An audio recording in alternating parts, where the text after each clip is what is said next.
basic fundamental difference. Because in my opinion, all the talk about Trump wanting to deport illegal immigrants or wanting to start a war with ISIS is just bullshit. It's fluff that the liberals want to keep saturating conversations with to keep the focus away from the most important issue, which is the economy. The American people should care most about the economy and the well-being of its own people, because even if Trump wins, there will be no mass deportation or all-out war with ISIS without Congress's approval, which is not going to happen. But the basic fundamental difference between these two candidates lie in their philosophies about what to do with the economic issues that are crippling this once great nation.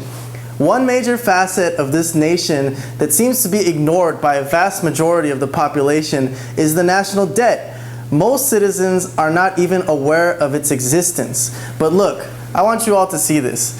This is the live national debt clock. I don't know if you could see it from here, but it's public information. This is usdebtclock.org. It's public information. Look at it. $19 trillion in debt currently. Let's zoom in on that. U.S. national debt, $19 trillion. And it keeps going up, and it never ever goes down. So the country has no money.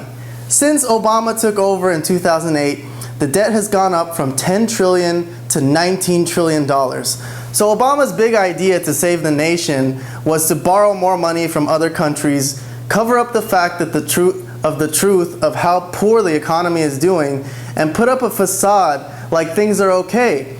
And it's worked. The everyday lives of most middle-class American citizens hasn't changed a great deal since the turn of the century, but that doesn't change the fact that the country owes a staggering amount of money to countries such as China and Belgium, who are getting rich off the interest and laughing all the way to the bank at our expense. Despite what most people think, money isn't just printed up. We have to get this money from somewhere. And out of the $4 trillion that the United States generates in taxes from its citizens, $500 billion of that goes just to paying back interest on our loans. And the interest is going to go up exponentially as we borrow more money. So what do you think is going to happen when we have to pay $1 trillion or $2 trillion in interest? Taxes are going to go up for the people. So this is the fundamental difference between Trump and the liberals. Trump sees this as a problem and is willing to probe into figuring out a way to curb it, while the liberals think it's fine and we'll probably see more of the same from them. I think it's a problem. The Democratic candidates like Bernie Sanders come out and want to give away everything, like free healthcare for everyone, free college for everyone. With what? With what money? There is no money. There is negative money here. We owe money. Look, when you're in debt, you don't order a credit card and then go to the bar and order shots for the whole bar.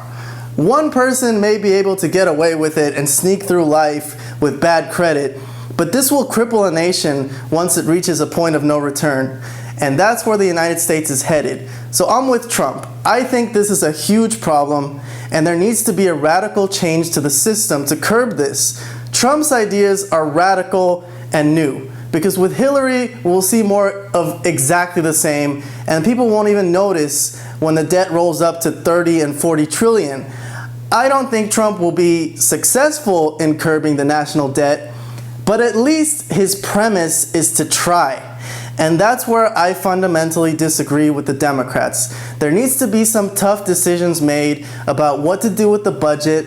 Maybe some things don't need as much funding, and it's going to be a hardship if the budget is to be balanced. But that's how life works. When you're in debt, sometimes you need to give up some luxuries to drag yourself out of the hole.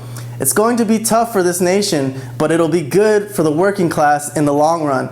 Because the direction the national debt is headed right now, the people will have to be heavily taxed to cover the loan interest and the rest of the nation's internal needs. So with all that considered, my vote this term will be for Donald Trump.